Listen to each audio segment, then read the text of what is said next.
hieroglyphics right now that have to be prepared for you guys tomorrow that explain the Hitharo quite clearly, more clearly than they've explained it to me yet. And so it's a very strange space right now. The frequency is very strange here, not negative, just odd, sleepy odd. And if I sound like I'm going in slow motion, I apologize. I'm having a hard time speaking, to be honest with you. I'm tripping over my lips for no apparent reason. And that's a frequency thing. My hearing is also doing the same thing, where I feel like I'm hearing in slow motion. Like it takes forever for somebody to say something to me, and then it gets to my brain where my brain can respond to what it was, translate it. So I don't know if anybody else is having these effects, but I know it's not just me from the transmissions. It's something that's running in the grids that has to do with the activation. So I thought I'd bring that up and use myself as an example, that if you're feeling any strange today and you're having any of those weird, almost like time lag effects where you just can't move quite as fast as you normally would, it's not you alone. All right, and it's not just us alone either. There's a pulse that's running through the grids that has to do with the activations that were set in motion in France, and we'll understand more of all of that tomorrow. It also has to do with that golden check mark coming down through Stonehenge that they still haven't told me what it is. By tomorrow we should know where that fits in with the whole Hitharo program. But for today, we still have lots of flame body activations, and bless Az, because if he wasn't doing this, I would fall asleep trying to read them at this point. But he manages to be able to read them through when I find that very, very taxing. I'm easier to just like stand up and just let it run out my mouth and don't get my eyes involved at all. So I'd like to thank him ahead of time for all the work he's doing today. But we left off with this, where we have the activation of the Eros flame body, and you began, the last technique that you had, technique 4, was the first level activation of the Amareya flame body. Now, if you remember that this is the Eros flame, I'll show you the Amareya flame body activation and what that looks like. Oop, I'm sorry, did I pop you? No. Okay.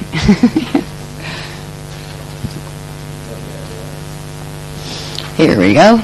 Now, this is what we're setting in motion with the first several levels of the Amareya flame activation techniques. Technique 4 was the first level of this activation.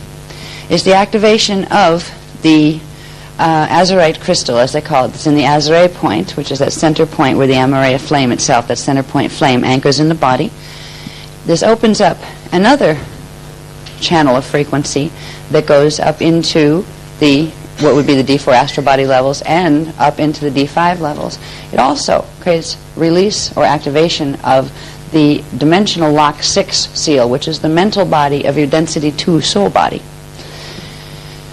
Through this activation, the frequencies of, remember this used to be a circular capsule, just like this one was a circular capsule with the radial bodies around it.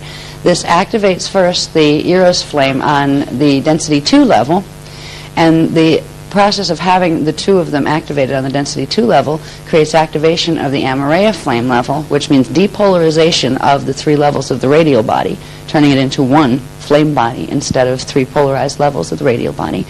And that creates a flame body that goes up, and progressively it will depolarize as you move up here, and as you do the higher level activations for density 3 and density 4 and density 5, these little lines of polarity will progressively just turn into one. Like, these little lines wouldn't be in here anymore. It would be one flame body, the emerald flame around the Eros flame, the silver Eros flame. Once we get through with the entire set of activations today, you will have the activations for this body built on up to the density 5 level. So this is the heaviest activation in one period of time. Usually we had to wait time in between them and everything, but that was before the activations that took place with Stargate 12 when we were in France.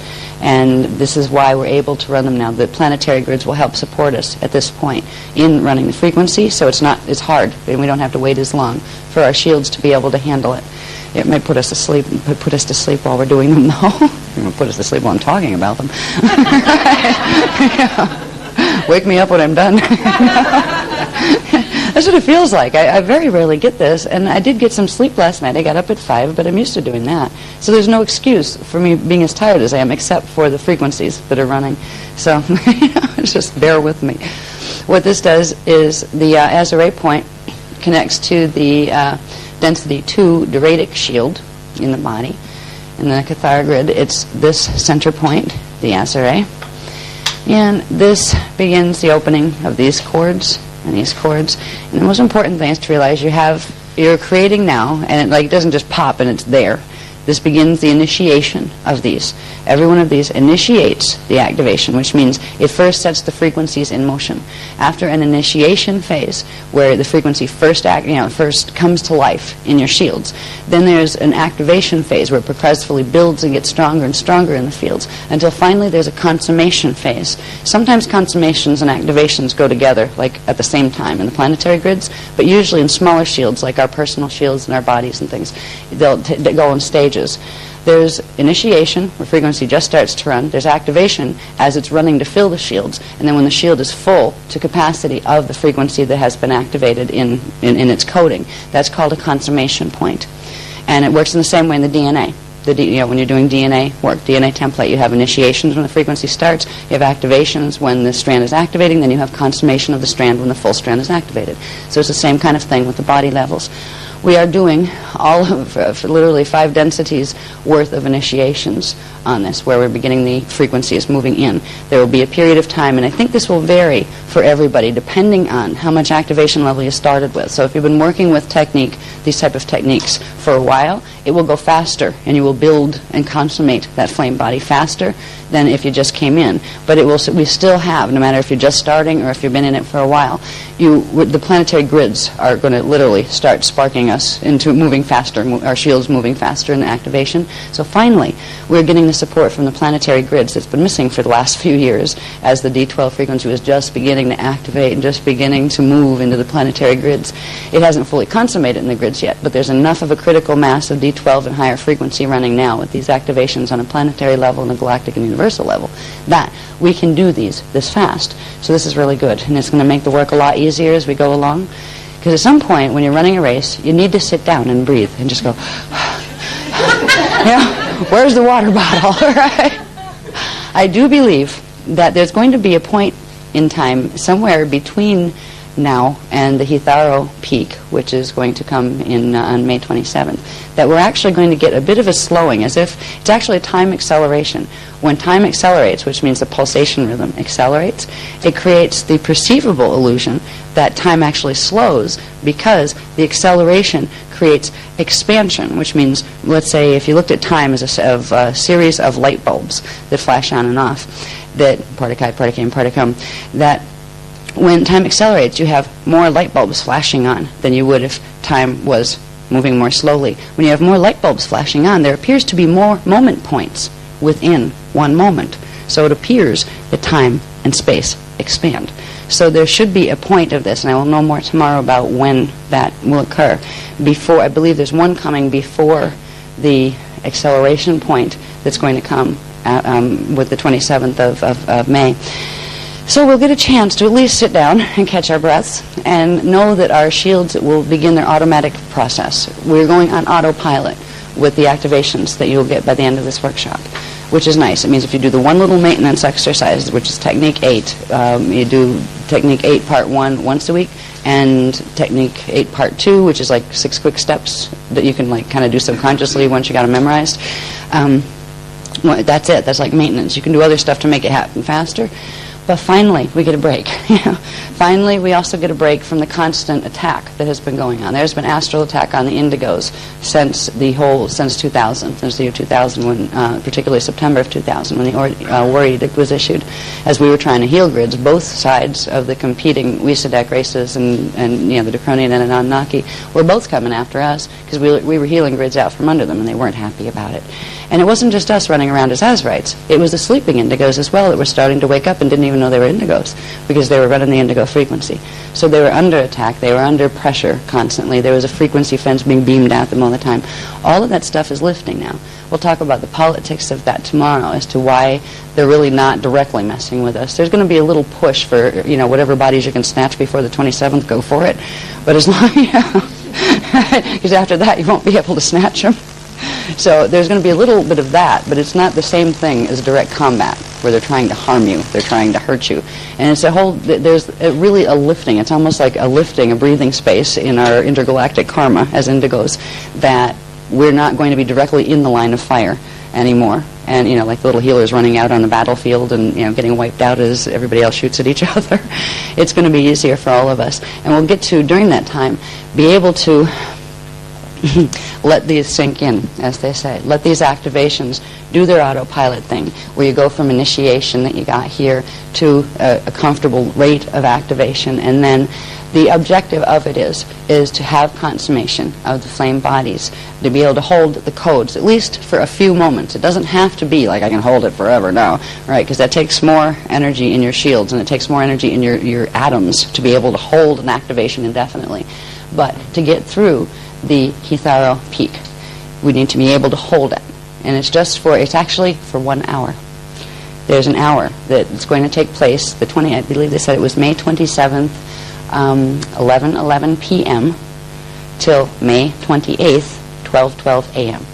All right, so that 1 hour is where we need to be able to have our shields holding this configuration in order to be able to catch the wave that will take us into the ascension cycle as opposed to the descending cycle. It's also what will protect us from, during that period, getting hit with the blue sword frequencies that are going to be anchoring right around the same time in the planetary grids, actually at the same time in the planetary grids.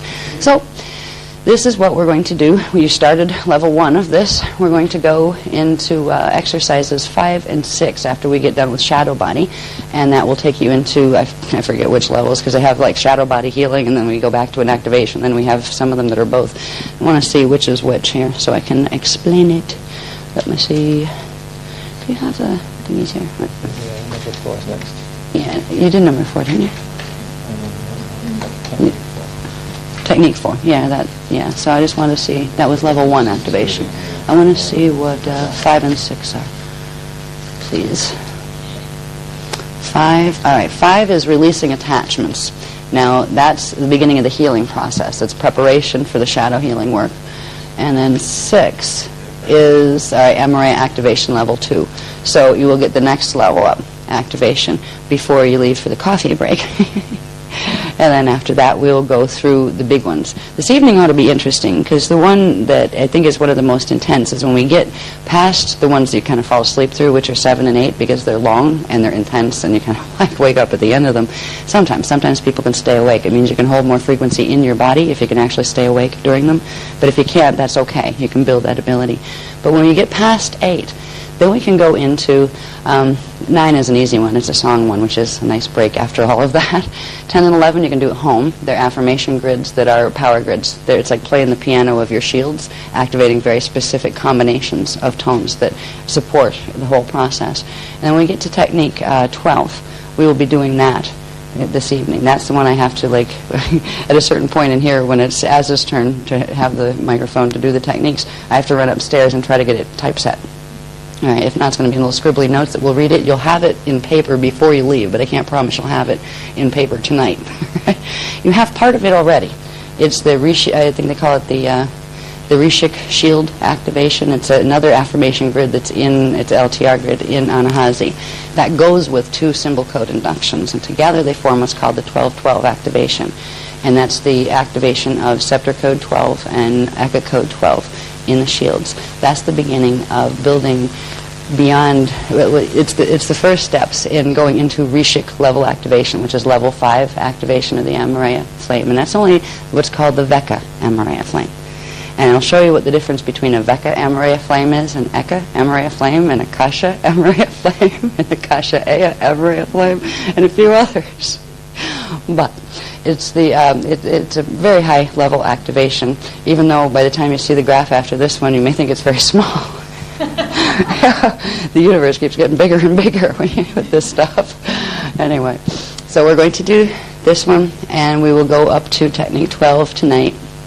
What this is a part of is a process of building what in its entirety is called the whole E, whole meaning W-H-O-L-E, with an E on the end, whole E, the E, U, Katharista body, the U Katharista body. That is the big flame body. that what appeared to be a big flame body looks very small in comparison. Now, this is a diagram. I don't know if this was run off. Do you guys have these? The people in France, you do have this run off? Okay. You could, would you mind kind of handing it out now? It will help to be able to look at the tiny print. This is not typeset yet, but at least the drawings are there with the handwritten thingies in them. This will be typeset eventually, as we're trying to get this book together in a functional typeset form, but we keep getting more pieces of it to add. So what we are building with the flame body, we have our Eros flame, first level, that's 2 levels of that. That's the silver one. Then we have the Amareya flame. First we do the 2 density, which allows for the unification of yourself here in your soul body on density 2. Then you'll integrate into the flame your density 3 level self, then density 4, then density 5. At a time, now, here, this is the Eros flame activation. This is the 15-dimensional time matrix, right? And the 5 densities, all right? You have density 1, 2, 3, 4, and 5. So this is what we activated this morning. I keep saying activated, but initiated is really the precise terminology. All right. This one, the Amareya 1, level 1 activation, you also had right before lunch. So we initiated that level. You see that expanded. This was density 1 flame. This expanded. There's no, it broke down the barrier to density 1 and expands into density 2. That's your density 2 flame, level 1 Amareya activation. Level 2 Amareya activation is the barrier between density 2 and 3 breaks down and they merge, and you have the density 3 level Amareya flame. And again, as you do this, you always will have the silver sanctum inside, so that little silver capsule is always on the inside around your body, and then outside of that is the flame body, you know, the Elmer flame body. So that's level 2 Amareya activation. That takes you up to density 3 oversoul merger, oversoul integration. And we get to the next level, Amareya level 3, takes you into density 4. This is where you begin the Christos avatar integration. Then go over to here. And this is Amareya flame activation level 4. This is where it gets complicated. Remember the crux and seda that we saw, we have in the earlier diagrams from, we first introduced it in Dance for Love, I think, where it shows, it, if you drew your Maharic shield down here, and then the current running down into the earth, it would look like an Ankh shape. All right. This has that wild Merkaba field that was in the flame drawing that showed the Merkaba, you know, the 12.12 plane Merkaba, and it showed the levels of the bodies and the shields, and it showed the flame levels. This is that. It's the beginning of the density 5. It expands this flame from density 4 into density 5. This is the Rishik flame. This level 4 and level 5 Amareya flame activation take place through the technique 12 that you will be given. Part of this happens with one of the earlier techniques, and then the combination of these two, the technique 12, will fulfill this activation. Now, these are initiated. It means it's kind of like starting the car on a cold winter morning, because you want to get in, you want it to be warm when you get in to drive it, right? And the engine works better once it's warmed up a little. This is the initiation phase, where the frequencies are now opening and you're warming up your car. All right, and you will go through, after this, whatever is natural for your own body's time rhythm, the progressive building of the frequencies that fill out these flames in the field and progressively depolarize the bands of separation in your consciousness. So it ought to be interesting. I mean, these are all so new. I'd like to be able to say, oh yeah, and when this one goes, this happens, and you feel some of these things, and you have these kind of dreams, and I don't know.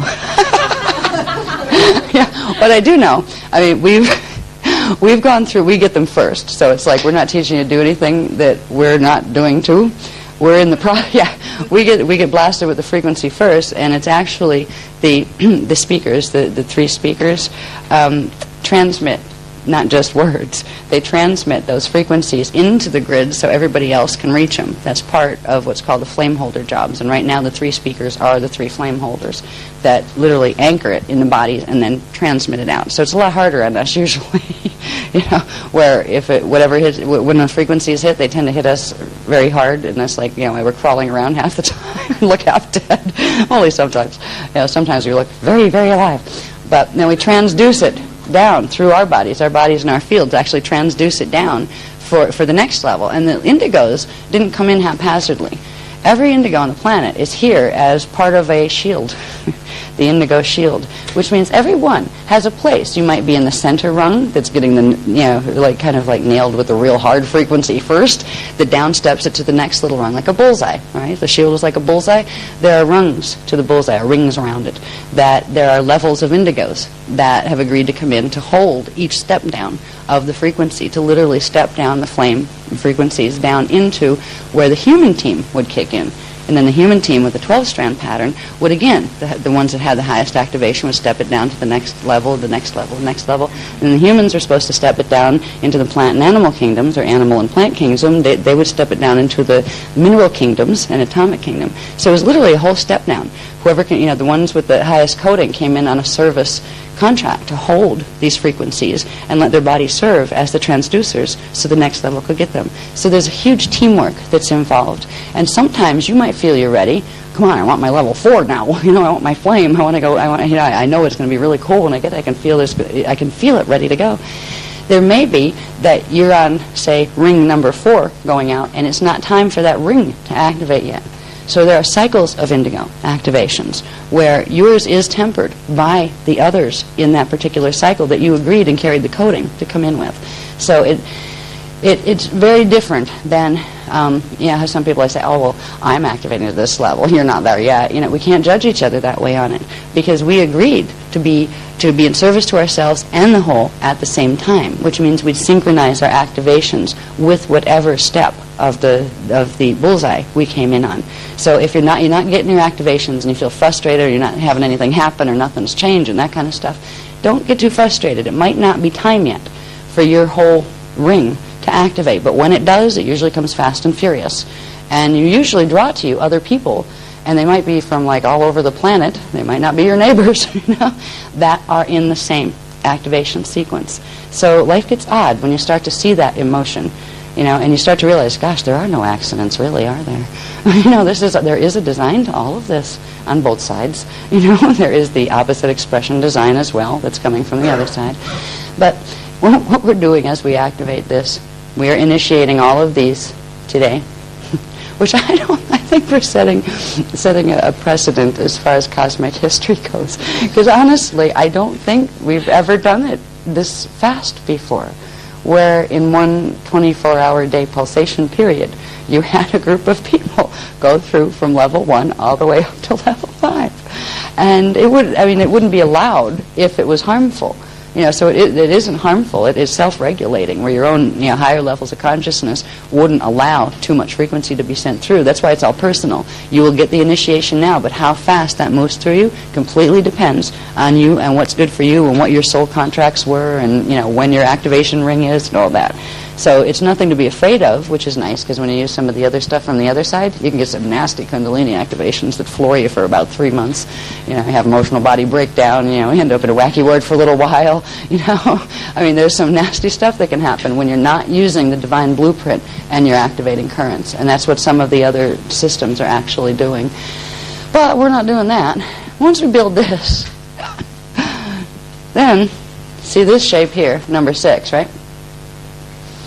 See this little tiny flame down here, number 6? This is your density 1 Eka flame body. Now that's what you need to walk around in the inner earth, in density 1 inner earth. Because you have you have density 1, 2, 3, 4 of inner earth, and the density 5 primal light fields there too. Every one of the levels has those. So this little guy will get you into density 1 inner earth, which means you could make the passage through the gate, through the 11-3 connection, through their gate 3, which is called the Temple of Agartha. That is where their Agartha temple is. And there are 12 temples that hold the crystal pylons that run the Templar, that have the Halls of Amente interface that overrides the damages in the grids in our universal system. So most people would be going through the 11-3 gate connection. Our universal gate 11, which is Avion in Lyra, and I believe that's on the star charts. Our scientists have named it, I think it's Shilak or Shiliak. I don't know how it's pronounced, but it's one of the stars that you can see on the chart. And the other one, when we talk about Lyra Aramatana, the original Gate 12 place, that's actually what they call the double-double on the charts. So these are actual stars that are up there. You can even identify them even now with the star charts the way they are. But Then we begin the process. Now what we're going to do before, see, if we wanted to just like ignite and run, we just ignite that, go through the gates and get out, right? But that's not what the indigos came to do. They came to help pull through part of the planetary universal galactic grids with them. They came through to be able to hold an activation of the Ruche, which the Ruche level is the Akasha Ea level. All right, that's where we have the 12 Ruche pillars in the Stairway to Heaven. And the indigos came in to hold the ground down here and to allow these frequencies from up here, which means opening all of the locks all the way through. To get to this point, this is just the anchoring pin, this body system, and then it could run through here. So what the indigos are being given the flame body activations to do is, first of all, protect themselves from the blue sword currents that are going to be, not because we're activating them, because the other guys are activating them, because they're coming in on May 27th. And also to do what the healing mission was, which is called, and I just found this out today, was resetting the cosmic clock. Now there are many, many damages in the grid systems in our 15-dimensional time matrix, to the point where it is precariously perched on the edge of black hole fall, the entire 15-dimensional universal system and its parallel. If a Veka goes down, a whole Veka, it will rip its Eka down with it, which means our inner Earth and inner galactic system would also be ripped down. And that becomes a bigger and bigger problem the more holes you get going up. That can't be allowed to happen. And literally, the Cosmic Templar was not designed to allow that to happen. It will rebalance itself. And it rebalances itself by resetting the cosmic clock. What that means is the 12 Ruche pillars that are like a clock, and they do spin. I mean, there's a whole spinning motion. They're actually massive Merkaba fields and radial body fields. They begin to transmit frequency all the way down, open the gates all the way down in sequence, and there's a very specific sequence, until they can go back into the Veka universes and reset the original time pulsation rhythm in the shields, and also through the cosmic blueprint that's being anchored through those frequencies, it will regenerate the Christos level, divine blueprint of the universe that's, ready to collapse. Because that's really what our universal Veka is ready to do. It is ready to collapse. But it won't. It won't be allowed to collapse to that level. Now, what the indigos that are aware do, because some of them aren't going to wake up in time and they're not going to be able to hold enough frequency to help do it. You have to help do the Amareya Arc Project, as it's called, resetting the cosmic clock. We'll progressively get these specific code sequences that go with each of these levels. Now these are just like you have, let me see, you have the radial body, universal radial body, around our 15-dimensional system. And to get into the Eka, you need to dissolve that radial body and expand into the Eka, right? Well, it works that way for each level. There's a radial body barrier around each of the inner, if you think of it in terms of Cathara grids, the inner Eka Cathara grid has its radial body around it. It has its four density levels, 1, 2, 3, 4, and then it has its fifth density, which is its primal light field, and then around that it has its radial body. And again, the radial bodies form the void fields that separate one level from the other. So there's a whole series of codes here. When we're doing the Eka codes, first of all, specifically correspond to each of these density levels. And then the big Eka codes, which are the ones we're using, do these and they're double, so they get their parallel in there. And that's when the locks open and the rays, or the pillars from the neck, can come in from the next level. So there's a whole series of activations of Eka codes, scepter codes, Ruche codes, and what's called Christ codes. Now, fortunately, we don't have to go through every little one of them. If you use the 12s, like Eka 12, we're doing today, this is part of Technique 12, we will be running Eka Code 12 and Scepter Code 12. The 12s hold all of the coding for the ones below. So when you activate the 12, it sets all of them in motion. All right, so we will be doing these and these today. Tomorrow, and this is something new we didn't even get this one in France, we're getting Ruche Code 12. We've already done Veka Code 12. No, we haven't done Veka Code 12. That's right, the ones are coming into. Veka Code 12 would normally have been, they were going to do it as part of the Dance for Joy program.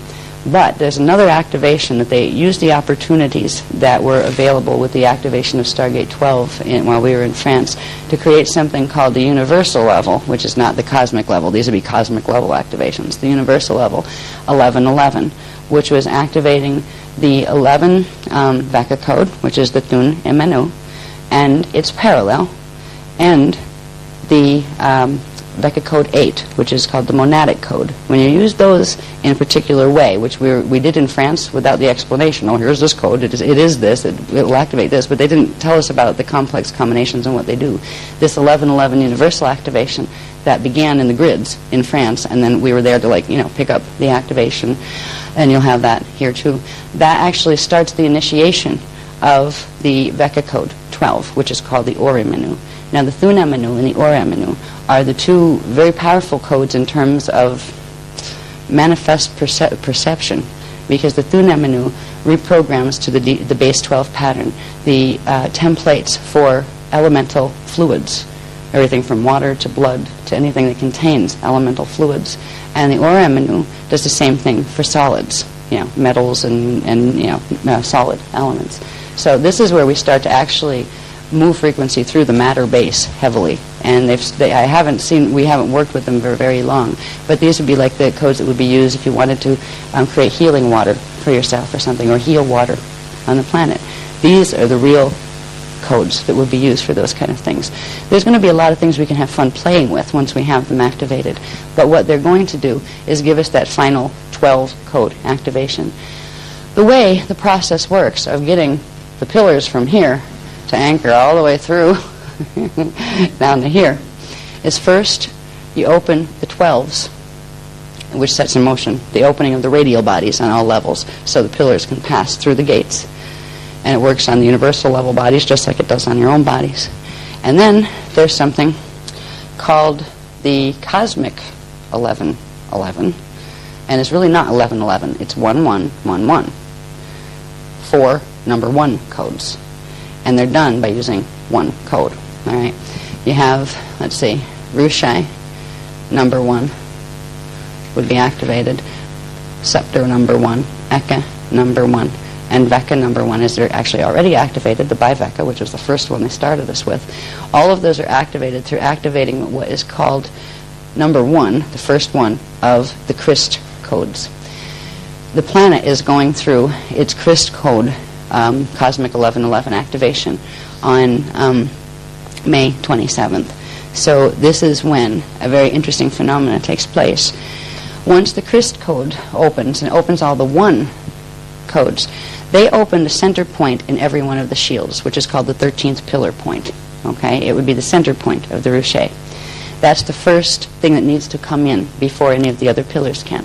So once those locks are open and the center point, the Azure, opens, you'll have the 13th pillar frequencies from this level, up at the Akasha Ea level, running literally the whole spectrum of the Amaranth flame all the way down in and anchoring it in the lowest Vecca systems.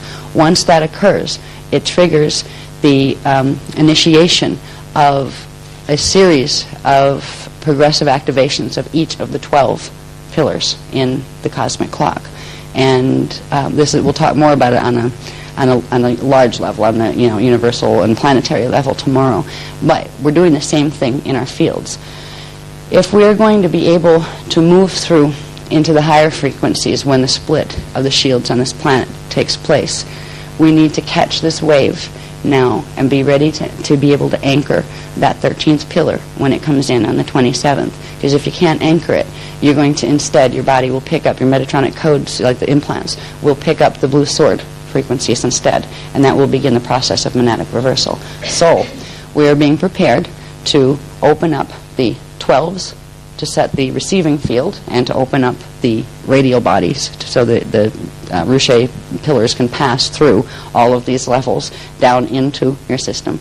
And the first pillar that will come in will be the Azure pillar, and that will be an activation that takes place because the planet goes through it on the 27th of May in 2003. This is really big stuff. They're just starting to put together the hugeness of what we're involved in on this planet. But it's nice to know that, even though we're still about here now. We'll be about here as far as initiating goes by the end of the day. Geez, but next week we should be out here, right? No. We will be activating, once we have the initiation, it means as the planet activates its own codes of the same, it's 12 codes and then it's 13th pillar codes and that kind of thing. Our bodies will be ready to receive that.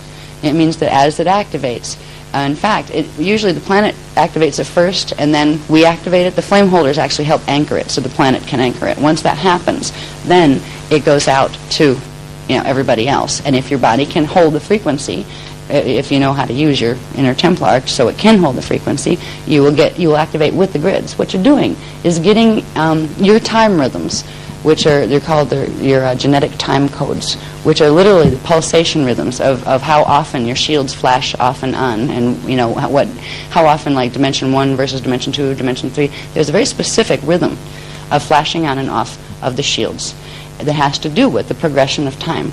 Right now, we're living in a time distortion cycle on this planet that there's 2/3 of the flashes are completely off rhythm, and they're in rhythm with the fallen Wesenet matrix, and 1/3 are still holding divine blueprint rhythm. It's through that 1/3 of the grids of our shields that we can actually bring in the rest of the original time rhythm. So we're actually aligning ourselves right now with a future probability of what worlds we're going to see, not just while we're here in the body, but whether we die and transition out or whether we take a gate out with our physical bodies.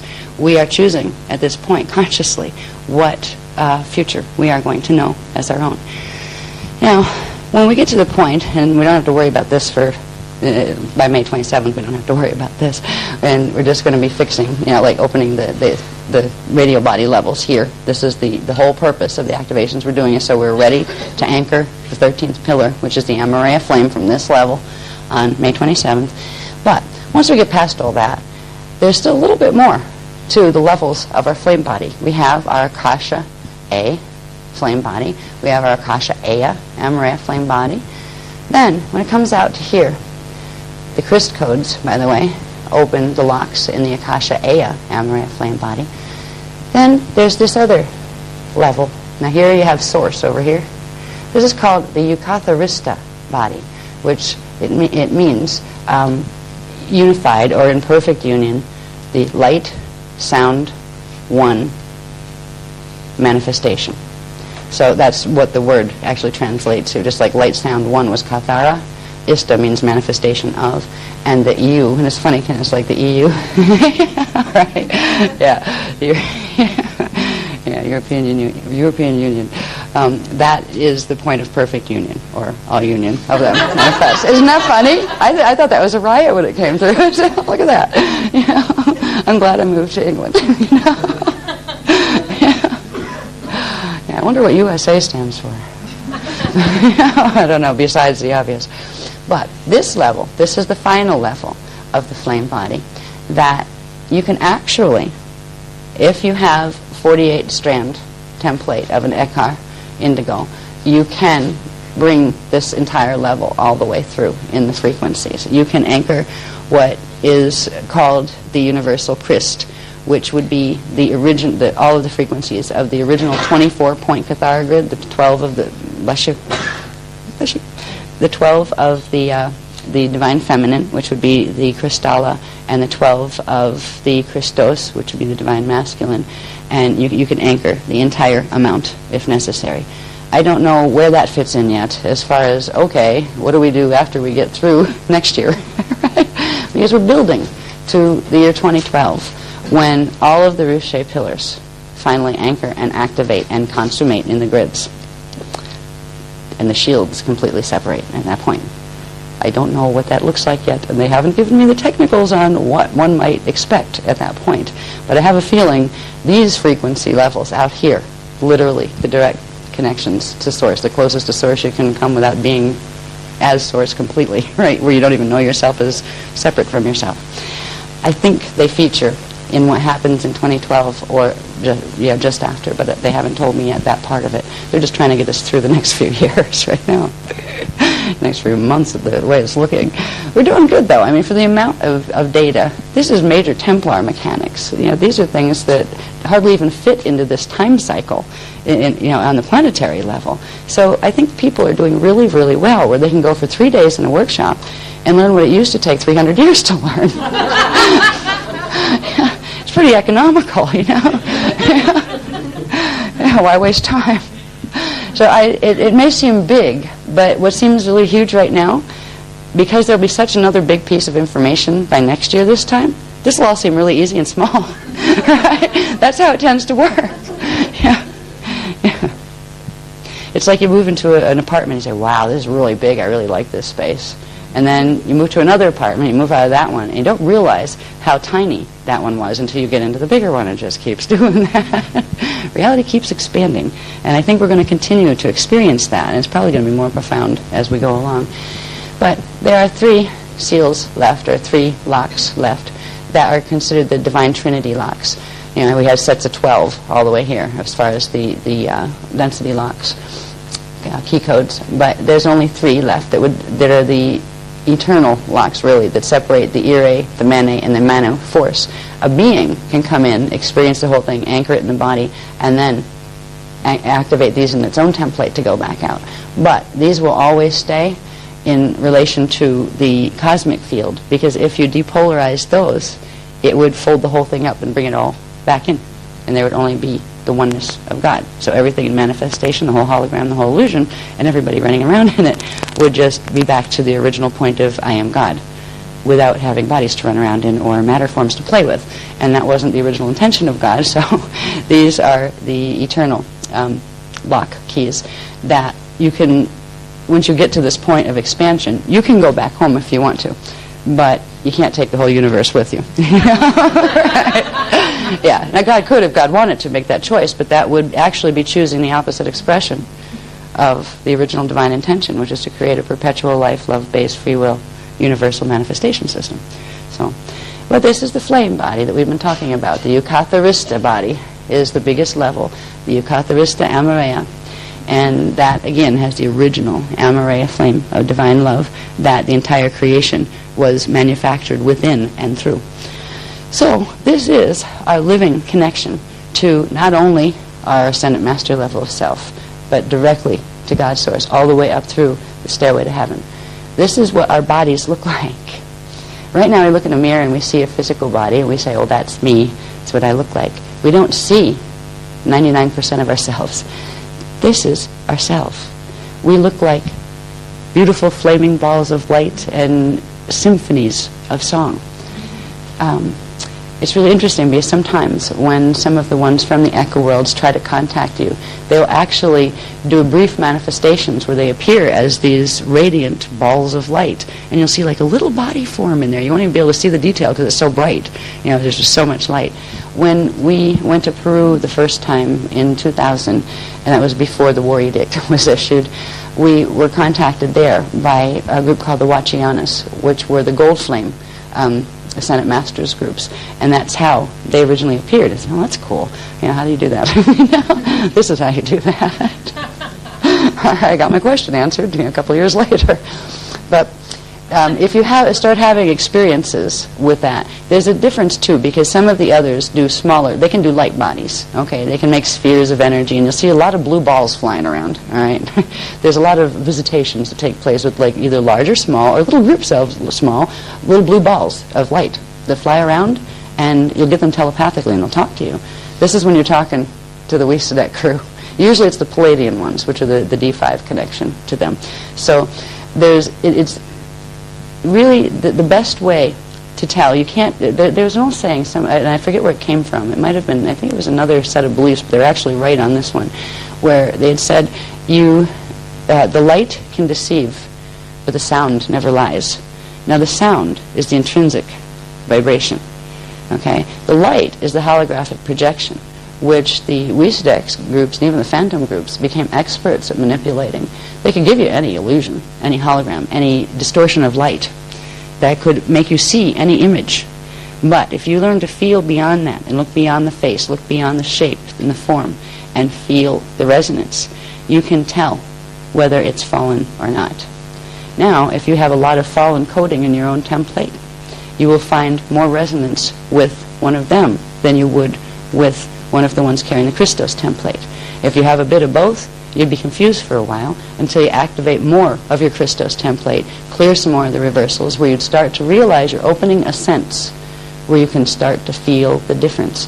And it gets really weird because you go to the supermarket and you're not even trying, but by the time you get out the door, you can make a list of which ones in which aisles were on the path that's going up and which ones were on the path that's going down, and you don't even want to know. It's like field absorption. It's like you picked up a breeze as you went by them. You weren't looking for the information. It's a direct cognition that you really develop a sense where you can tell if someone is in the middle of a body snatch and doesn't know it, where you can tell if there's a dancer playing with someone. You can tell when the dancer fades in and when it fades out, and then life becomes really weird. Okay, who am I talking to today? You know, it can happen with your children, your parents, your spouse. I mean, it puts you in a whole new level of needing to be really mature when you deal with reality and not wanting to run and hide your head under covers and, you know, go cry, Mommy, cosmic Mommy, help me, save me. The big bad boogey's are coming to get me, you know? And forget going to psychologists and psychiatrists at this point. I would recommend, if you do need to, if you need those kind of supports anytime along the way, I wouldn't say don't go. I said just be very selective in what you choose to tell them. Because if you tell them without giving them workshops in how this all works, so they at least can say, okay, I think we kind of like, I didn't score a point, but neither did you. We're kind of neutral here. We tied. Where they can't throw labels at you because you've demonstrated a level of sophistication and thought process that has no holes in it compared to the theories and holes that they're using. So if there's any brain in their heads at all, if they're not totally body snatched, they'll at least be able to recognize, oh boy, I'm out of my league. I'm dealing with something I've never seen before. I have a choice. I can either label it as a sickness to try to take that person's power, or I can say, I really don't know what to do for you, but I care, and maybe learn something. So once you get to the point of knowing these type of things and realizing what's going on here, there's only a limited amount of assistance that modern psychology can, and psychiatry can give you. Sometimes the best assistance is the temporary chemical assistance that they do. I mean, ideally, if you can get through this stuff without having to do, any of the Prozac-like things or anything like that, you're better off for it. But if you go through certain cycles of activation that's all too much for you, you're just having so much frequency flying that's throwing your brain chemicals out of whack, because it will. I mean, this activation of these bodies, they won't necessarily throw them out of whack, but they activate more chemicals in the system, depending on what you're doing with your system, depending on how much Metatronic coding you have, depending on how much of the blue sword frequencies are running through at the same time because of your Metatronic coding. It will depend on how easy it is for your body chemicals and your brain chemicals to process this. So it's not just your own mind that you're trying to tame here. It's also, you're dealing with a body system that has two opposing currents running through it right now. And that can really send chemicals into kind of like space outland where you're, manic depressive and there's all sorts of places. You can be all over the place, but you don't have to be. If you can recognize that when you start to get feelings that come up that feel like you're losing it mentally, if you can use just basic, slow everything down by slowing your breathing. When you slow your breathing, you slow the entire process. Consciously choose to cut your breathing rate in half. Whatever it is, pay attention. Hold it for a minute and pause and reset.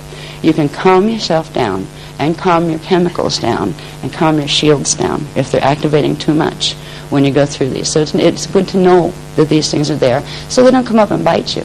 If you weren't doing flame body activations, the progressive Metatronic activations that are going on this planet would cause the same results. That's why the Anunnaki helped to invent certain drugs that were made specifically to calm indigos down, actually, but they're used for the general public now, that were made to bury into the subconscious the actual fighting of frequencies that was going on. It calms the brain chemicals down enough so you can be happy and spaced out, but your emotional body's kind of ripping itself apart at the same time when you're taking them. This is what the Metatronic lot had in store for the people on this planet. where everybody could just space themselves out, cut their lower chakras off completely where they didn't feel them anymore. That's why they all are kind of like in space. And they tend to be really adamant about vegetarian diets, because if you have, at this point in your shield activation, just vegetarian, you're completely amping and amping and amping your frequency, but you're not grounding anything. All right, when you have little bits of meat product in the right way, where you're thanking, first of all, the person who left that for you. You're eating a person who eats plants too, by the way, so spiritually it is the same.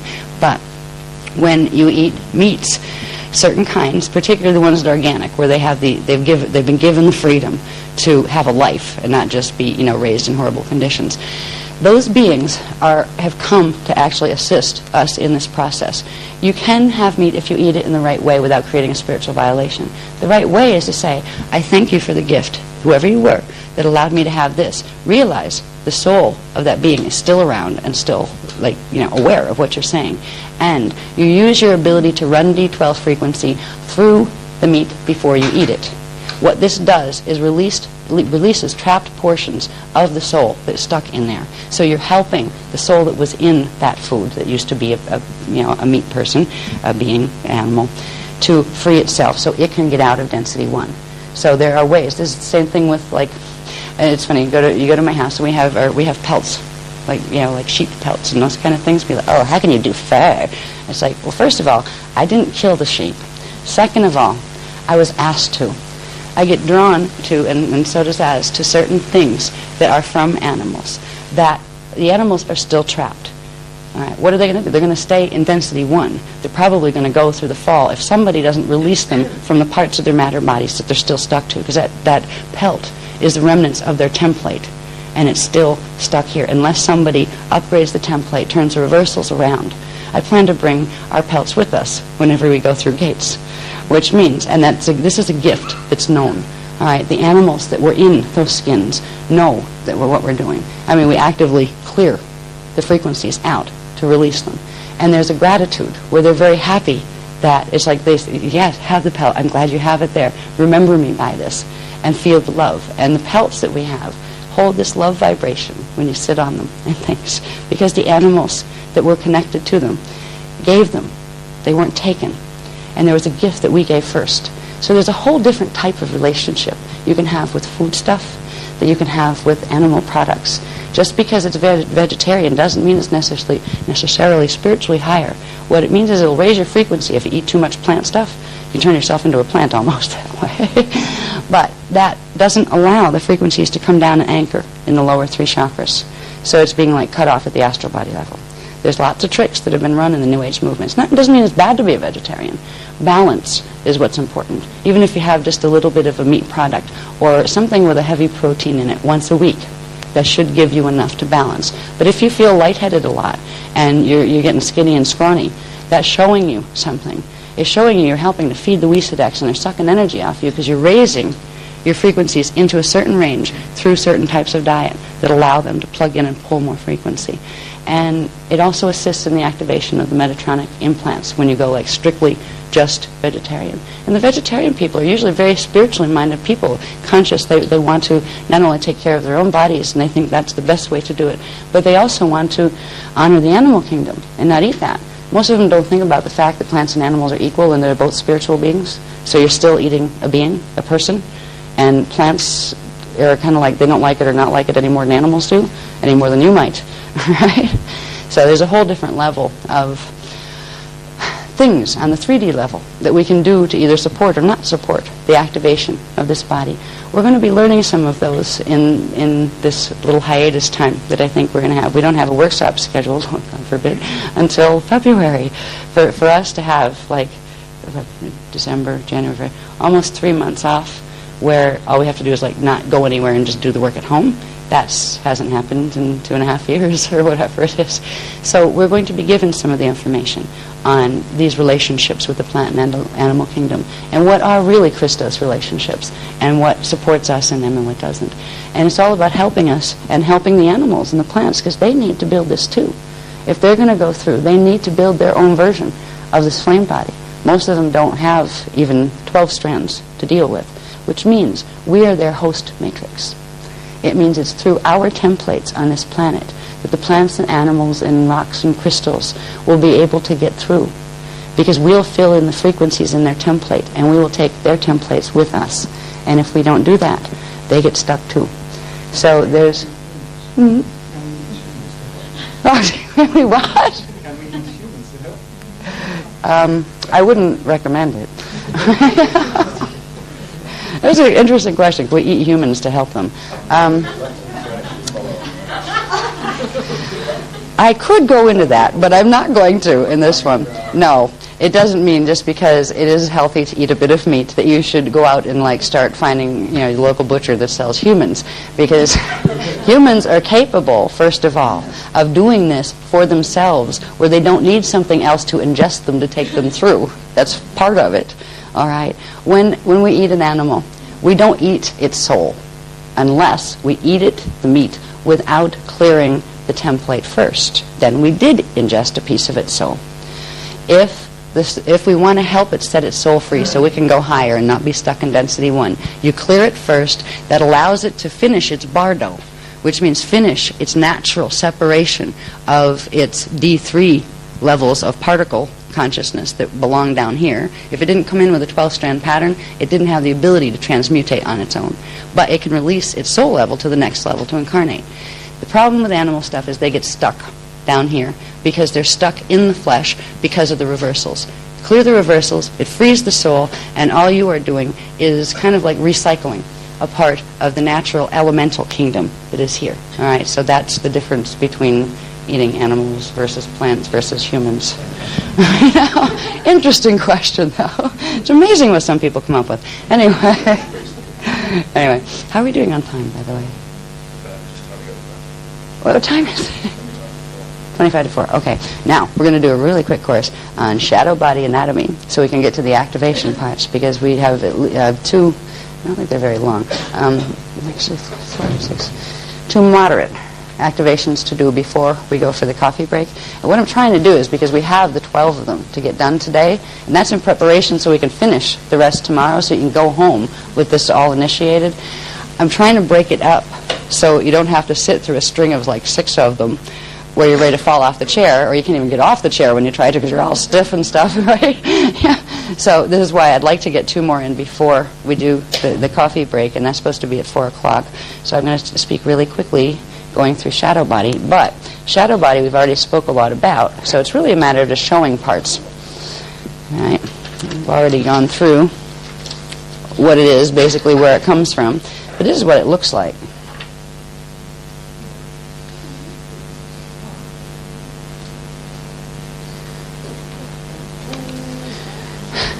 And this is where you just want to say, that's really not nice to do. That's really not nice to do to someone, particularly a whole planet, particularly a whole universal Becca of beings. It's such a perversion on the beauty of the natural structure that is our radial body system in our 15-dimensional anatomy. There's a beautiful synchronicity and divine balance within our organic systems. And it's a balance of physics as well as a balance of spirit and manifestation all taking place in the same. What they've done through the beast machine, which is, we'll get into the anatomy of the beast machine tomorrow, but this is the result of the beast machine and its Metatronic implants. Where we would normally have our Eros field and then the natural Mejon field, the sound field on the inside, and the Trion field, light field on the outside, and the Rayon field. It leaves part of that functional, 1/3 functional. The rest of the 2/3 reverses the polarity of the Trion Meoj field. So here, a normal Trion field, Trion Meoj field, you'd have on the outside, the Rayon field would have a positive and negative electrical charge, which basically would be a neutral charge. All right. The Trion field is base electrical. It would have a positive electrical charge. The Mejon field is base magnetic. It would have a negative electrical charge. So this allows for the natural flow of energy into the system. Same thing with here. The D5 and the D7, one of them is base electrical, one's base magnetic, which means they can switch places, and the frequency from here plugs into one, then translates into the next. The D3 mental body has the positive and negative electromagnetic. So you can look at them as electromagnetic, electrical, magnetic, electromagnetic, electromagnetic. It allows for an open current to flow through in its natural structure. What they've done through the implant system is a lot, but one of the first things is the result of the grid mutations are the reversal of the electrical and magnetic charges in the outer layers here of the field. They've literally turned off in the shields 2/3 of the rayon field, which is the Manu currents that are supposed to run around the void field. And then they've reversed the, which should be trion field on the outside, light field on the outside, sound on the inside. They've reversed it, where you have the Ire field, which is the Mejon field on the outside, where it's sucking energy in from the outside instead of transmitting energy out. And it has, so that would be negative on the outside, and it has the positive on the inside. And then it has another positive here, a D8 reversed static electron field, which are electrons on the density 3 level. What this creates is a static net of, like, what do they call that? A jamming field. You know how, what do they call those as? Do you remember? Like in military, they have those things that jam frequency, and you can like jam radar and that kind of stuff, where it sends a frequency and that breaks up a natural frequency line. So, disconnects it. Scrambler, that's it. All right. It does the same type of thing in our fields and in the planetary fields that electronic scramblers would do, even like with your TVs, where they scramble it so unless you pay for that channel, you can't get that channel, that kind of thing. Well, we've been plugged into the TV station of the Phantom and the Wiesadek matrices for about 25,500 years. This is why most of the teachings on this planet are from them, not from our side, because they had control of 2/3 of the grids, 2/3 of the interface lines of any type of communication that could come through. And every time we did manage to get through and get something down here, they'd assassinate whatever group of people it was given to and destroy the teachings. So it was very, very difficult to communicate. But we knew that there would be a time for the crash course at the end if it continued to go, where they were going to do their Armageddon's 1/3 communication lines open and 2/3 that have been damaged by this. Another thing that the shadow does is it takes the natural main vertical current, a frequency that naturally runs through all of the densities that would have start with our Hara line and the base lines that eventually open up to become the pillar around you. It splits it in half and reverses part of it. And in that reversal, it reverses part of the shields as well, part of your each level of your shields going down the densities. That creates literally another holographic rendition of your physical body form, but in the Phantom matrix on Phantom Earth. And you don't get to inhabit that one. You're just like, it's like unconscious. The Wiesadeks interface with it, and they move it around down there. So you're over here trying to figure out where the rest of your parts are and wondering why you have opposing impulses. I'm coming in this way, so, I want to do this, no, I want to do this. I'm going to be good, no, I'm going to be bad. These kind of things. The polarity in human consciousness is caused by this mess in the fields. And this is a tangible structure, just like the structure of your soul and your oversoul is a tangible structure. It is a disgusting perversion on the original divine design. And it's very sad. I mean, I know some people, when they really, it's sunk in that, oh my God, they really did this to us, didn't they? The anger might be the first thing. And you can turn anger into healthy anger if you can separate the being from the action. The action is horrendous. It's despicable. The beings had to be very sick to make this type of action. Hating the beings will only keep you trapped in dramas with them. You need to be able to love them anyway. Doesn't mean you go up to them and say, hi, buddy.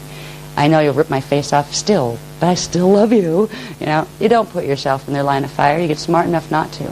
But you let them go with a loving heart, with no connection as far as any hostility. You don't even have to forgive. If you have to forgive, you're still holding something against somebody. Forgiveness is not the answer.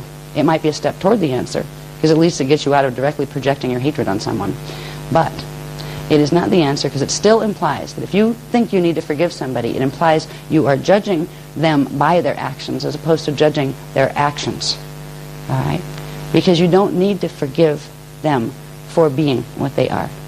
So you can forgive an action, but you can't forgive a being unless you're judging a being in the first place. And if you're judging it, it will keep you locked in a karmic loop with it. There's a way to love something and set it free. And there's that old saying, if it comes back, it's yours, and if it doesn't, it never was. Well, when these guys, we set them free, let's hope that they don't come back. And that they're very, very happy in whatever reality they chose to create. You wish them well, and you wish that they would somehow heal enough to where they would stop harming themselves and others. They're sick, and it's a sickness, and you can blame the sickness if you want, if you have to blame. But if you can realize there's higher levels where even blame doesn't apply, it gets you further faster. We agreed to enter this drama. We agreed to come in as healers, as a healing race.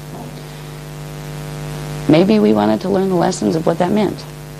And if there wasn't something like this, and there was nothing in the whole cosmos that needed to be healed, we wouldn't have found out our lesson.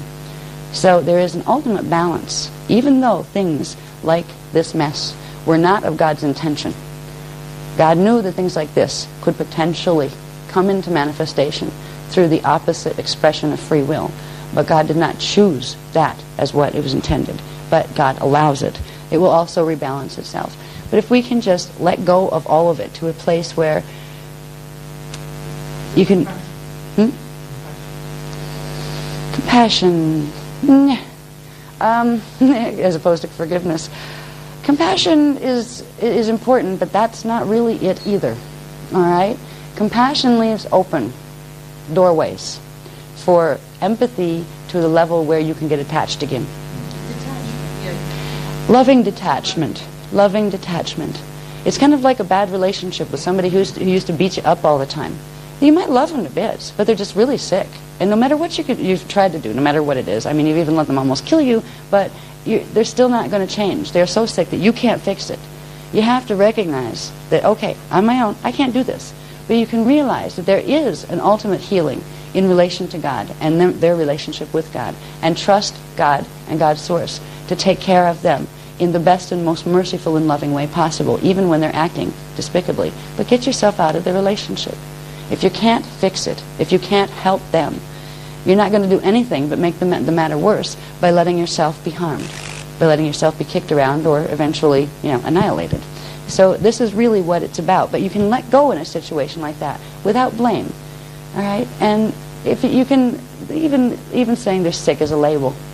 It's a label that implies, well, they're obviously acting in a different way than I would consider right for myself.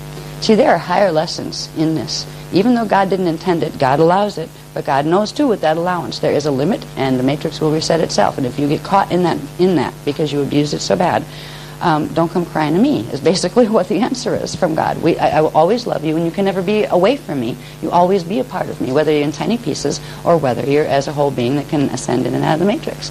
So there's a neutrality there that it's something we need to reach for, so we can let go with love. Be supportive if there's anything we can do to help. Because if we could help them in any way, we would. If we could teach them something that would make their fall more merciful, that it would be more pleasant for them, where they weren't hurting anybody else, that kind of thing, we would help them. There may be times when those kind of teachings are given. Say, what could we give them before they fall for their 2 billion years of evolution in that matrix? What could help them have that to be a positive experience for them?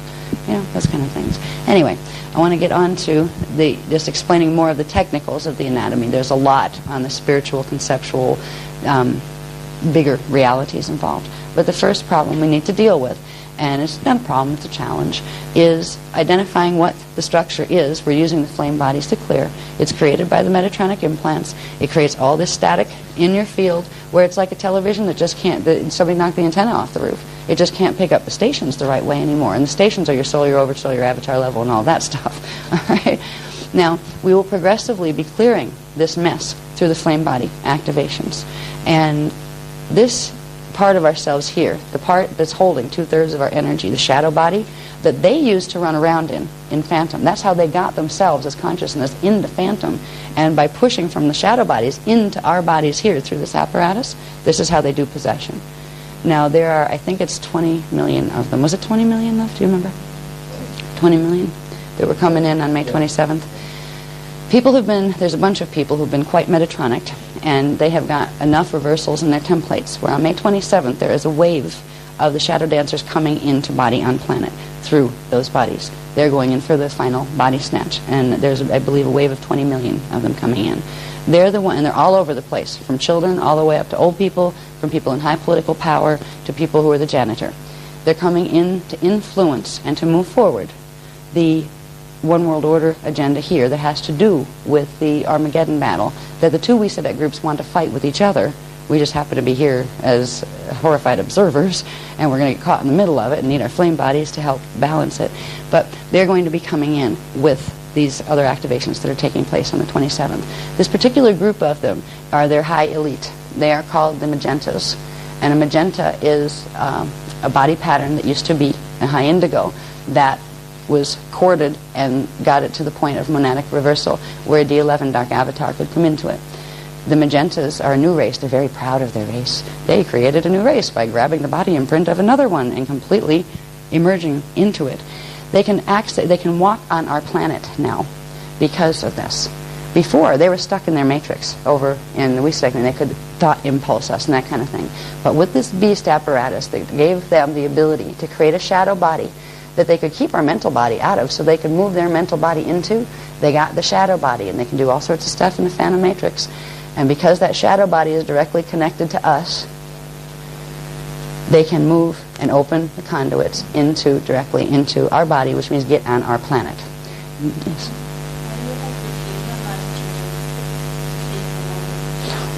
That's a good question. Part of it has to do with how do you get. The question was how do you protect your children from this, or your parents, or your cat, or anything else, right? The answer is activating your flame body, because you will become a walking portal that will help support, and the planetary grids will now support the activation of theirs to whatever level. And if they can't activate fully yet, your fields will serve as a buffer that will keep the activation for them, like a host, until they can sustain it themselves.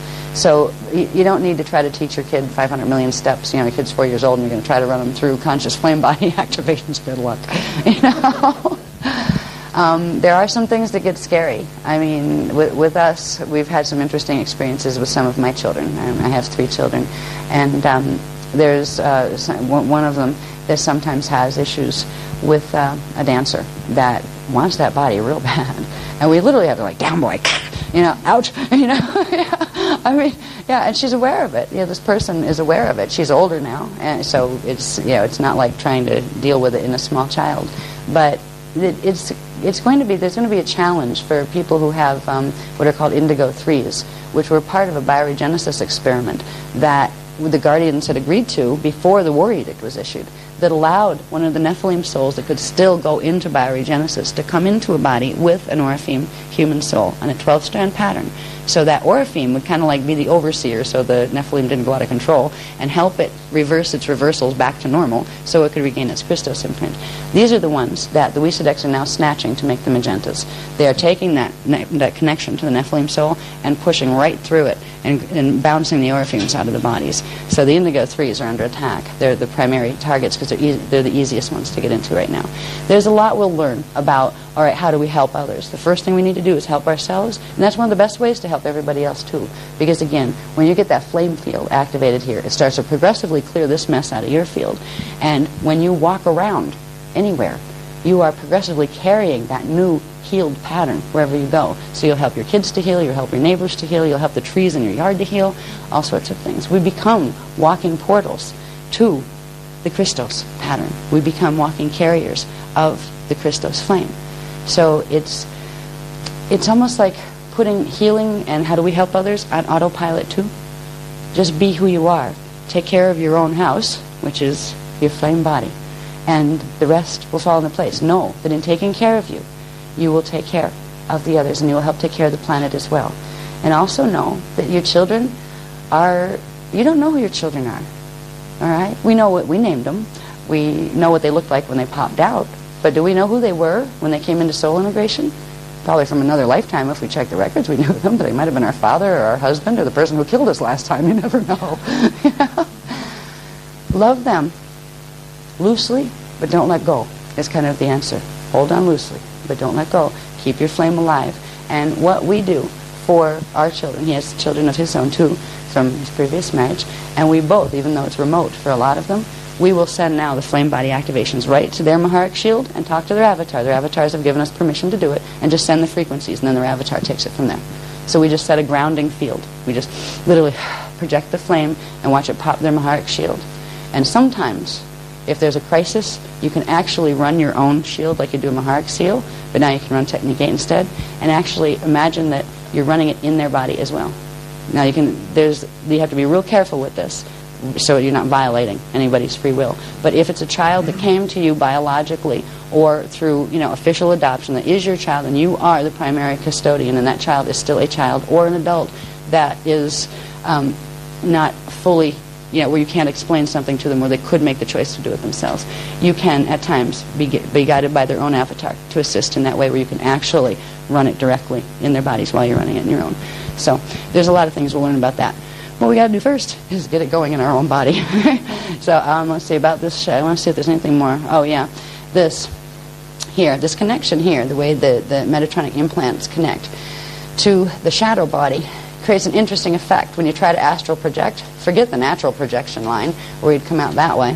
What happens is you end up being thrown up here, through the top of your head, and you pop out here, where a part of you gets thrown into the shadow body, so the shadow body can pick up the image of the radial body and take it into the phantom, and the other part gets separated and thrown out through this set of implants, then the chakras connected to them, and becomes trapped in the mental body field. This is the part of you that has all those fragmented dreams that can't figure out what the heck they meant. It's literally your consciousness that would normally go together. Your D3 mental body gets split in two. Part of it's thrown over into phantom to be messed with and to create the image of the body that the other thing will use, and part of it gets stuck over here in the mental body field in the D3 area, and it can't go anywhere. It can't raise its frequency high enough to get out, and it just kind of floats around in there, and that's like this very chaotic space when you wake up in the morning. There's you try to remember dreams and they're all fragmented in pieces. Part of what you remember is coming from here, the other part's coming from here. There's a bunch of blank spots as far as frequencies missing in between, and this is why we have the dream issues. There's some writings in the books, I forget which pages it's on, but it goes into a bit of the dream distortions that we have and what's normal and what's not normal for dreaming. And most dreaming isn't normal. Mostly it's supposed to be conscious, where you just move your consciousness and project, not dream. So that's part of the astral body thing. When you have normal astral body function, you're connected through the tube, and you don't have to go in and out through the crown chakra. When you're actually, there's a little trick, and most people don't know this, because most people have had any astral experience have experience going out the crown chakra. What this means is you are going into a projection into this formation. Because if you're going into regular astral body, you actually get up out of your body from this point. You don't have to push out this way. And it's very different. If you start astral, where you really start to feel the body, okay, there's my astral body, I feel it, or at least my mental body level of it, right? It's very common, and most people who teach astral projection have been taught, by guess who, to have people project out the top of their head. Guess why? Look where it'll take you, right into there, right into the shadow body pattern, which then will project you over into the phantom. So that part of you goes over there, and it leaves the other part of you, because it can't take all the frequency, it severs the other part temporarily and leaves it stuck over here. If this happens during the death experience, part of the body gets assimilated by the Wisadek. It drags it right through phantom into the Wisadek. The other part gets stuck in the D3 mental plane here as a ghost. That's where ghosts come from. They're the ones that got stuck, where part of their shadow body went off and they can't, off into Wisadek, and they don't have enough frequency left to get themselves out of the D3 pattern. They can't hold a three-dimensional form anymore. What's the best help for people who have had that experience is they need a host matrix, which means they need people with flame bodies activated that can literally send a path of frequency for them to follow that will give them the frequency bridge that would fill in what they don't have for the astral body, so they could get back up into their soul bodies and out of here. All right, so there's a lot to what the shadow body has done, what the net has done to our fields. And it's also created this division here between where we have our 3D mind, right, that we now call our ego.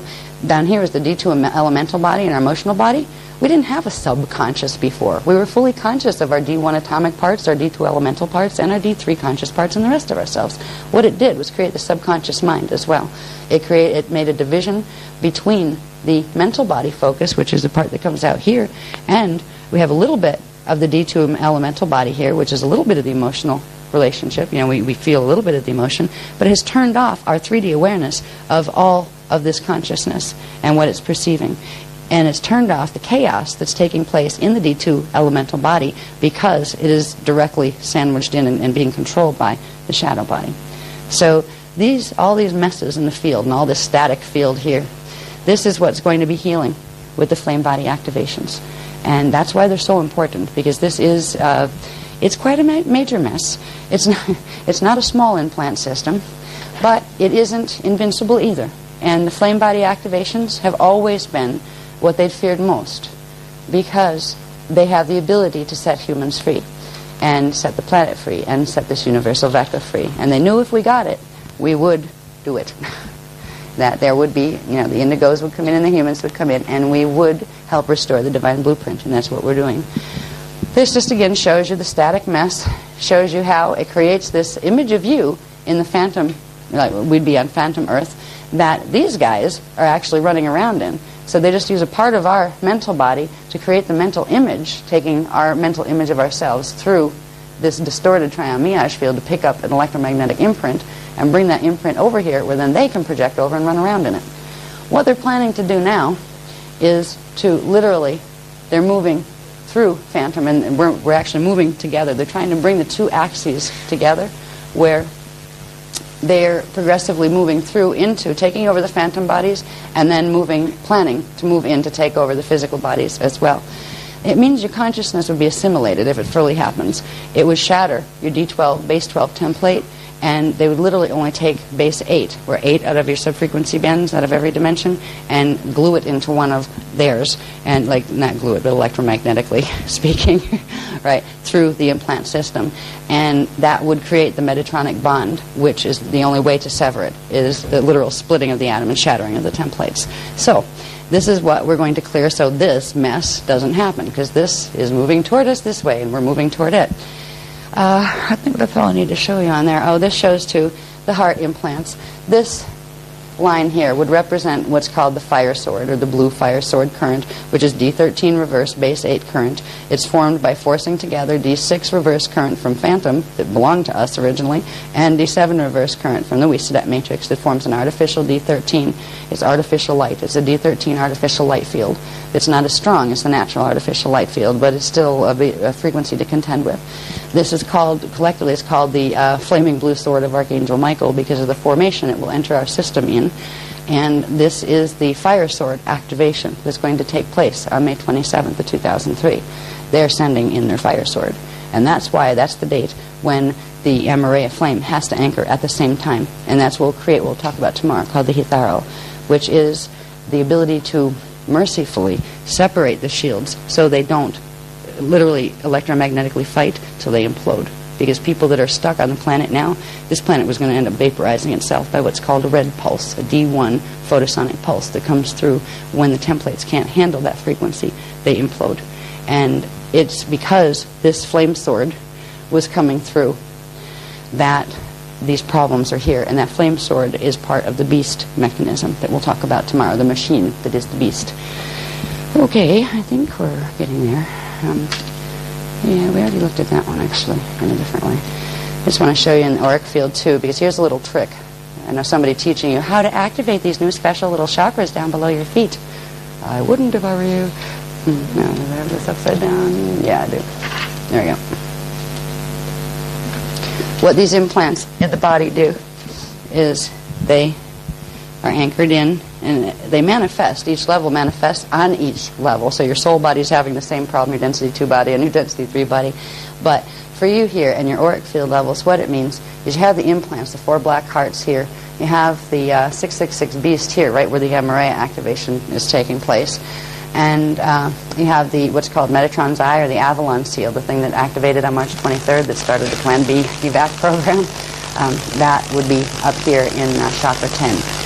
And they also manifest in the field levels, in the auric field levels.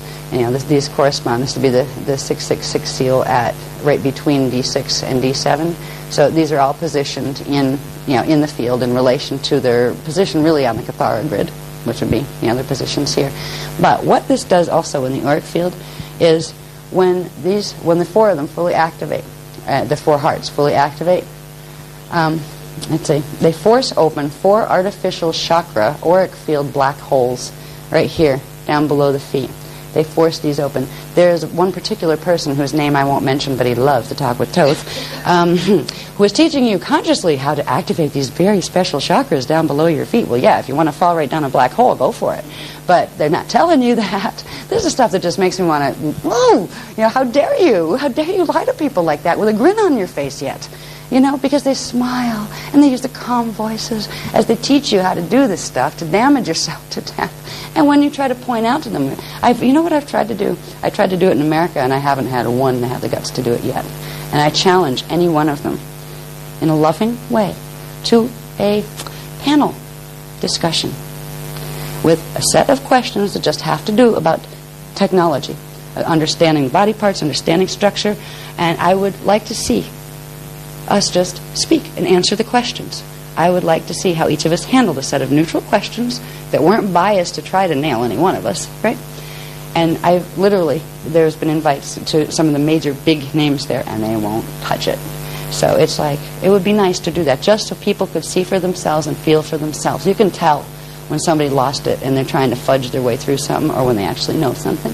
And you can tell when they're lying and grinning in your face because they're trying to get you not to look at something else. I think that would be helpful, but they're not interested in playing that game, and there's not really time to worry about it anymore. But this is what it's doing to your auric field as well. The flame body, again, is what will clear progressively this. And the flame body activations that we're going to go into now are going to set up a system of autopilot repair, which means if we do the one technique that keeps things activated, we don't have to use all sorts of other stuff. We can if we want to. We can still do salutations if we like to do the Merkaba spins. We can still sing the songs. We can still play with the Vekas and the induction, all that, if we want to. But it's not a you have to do this or you're going to lose your activation level again. So this makes it much easier for a lot of us, because it's really hard. There's like 200 techniques. So, which one should I do for the next 5 weeks? I don't know. So it gets pretty easy, and we'll have a schedule for you for tomorrow. For once you get to the levels that you're getting in here, the activation level, what you really need to do, and after that, it's up to you whether you want to play with the other Becca work or not, or any of it. I think we're at the point of reading. We are at the point of, the one thing that, let's see, we're probably at the point of 4 o'clock too, aren't we? Are we? It's 4? Okay, and they do the coffee thing at 4, right? Is it out there again like it was? Do you know? Okay. Anybody have, is it 4 o'clock yet? It is 5 after. Okay. Because they set up for 4 o'clock for the coffees, and I think we'll just do that, and we'll do the activations. The two, as soon as we come back, we'll do techniques 5 and 6. And then we might take one of those 5-minute bathroom things before we hit 7, 8, 9, 10, 11, 12 stuff. Okay. Obviously running overtime a little bit, as usual. I thought I was not in the room when we did the morning activations. We didn't do technique 4 yet, so we're going to start with 4. We're going to do 4, 5, 6. We're going to take a bathroom break, and then do 7 and 8. 9 is the song, which is an easy one. We can either do it tonight, or if everybody's asleep in their chairs, we'll do it first thing in the morning. But 12, which is the big one, we were advised by Ma'a to do it right before the decording session of 13 tomorrow, because it will give more punch to the whole shadow dancer decording thing. So that's going to be put tomorrow. Now the pages that you just got, and Az will explain this because he's going to run the things tonight, and I have to go take transmission again for all the new stuff that we're getting for tomorrow. The 2 pages you just got with the 212 codes, they go with the last, I think it's the last page in the book. See, I have a different book that I was working from than you guys. It goes with the I Am the Sacred Sun affirmation grid. So those are the 3 parts of what will be Technique 12, and there's one sheet coming for tomorrow that is how to use them together to create the 12-12 activation. All right. And this is the beginning of a series of activations that I think probably in May they're going to show us some really interesting ways to use them. So I just wanted to let you know that. And Az is back, and I will say good night and see you in the morning. And I just want to, what, Larry? Except for ordinations, I will be back down to do ordinations for those who wanted them with us. There's one more thing I wanted to say about. I just wanted to say one more time that these. You covered techniques 9 and 12. Yeah, I talked about that. Just for tonight will be the hardest. Okay, the series of activations, as far as having to pay attention and follow things. And if you fall asleep again, it's okay. You're still getting the activation.